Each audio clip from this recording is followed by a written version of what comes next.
लोकंक समस्या छाड़ी निजर दरमा बढ़ाइबा कथा विधानसभा रे उठाइले समस्त विधानसभार सदस्य। निर्वाचन पूर्व निज जीवन समाज सेवा पाई उत्सर्ग करने को कहूथिबा राजनेता वर्तमान आपे बंचिले बापर ना प्रथा आपणैलेनी।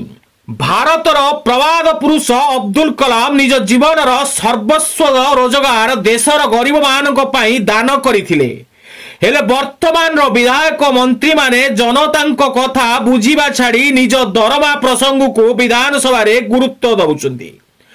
समाज सेवा ना रे यह एक कलंक।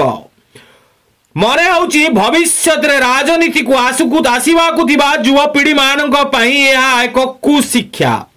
साधारण लोके भल भाव बंचिबा केते जे कष्टकर ताहा केवल जने हृदयवान राजनेता ही बुझी परिवो। किंतु समाज रे एभली स्थिति आज होई गलानी। निर्वाचित होला परे राजनेता माने निज कथा बुझिबाकू विधानसभा रे निजे अधिक गुरुत्व देउचंती। भुवनेश्वर धनेश्वर दास को रिपोर्ट।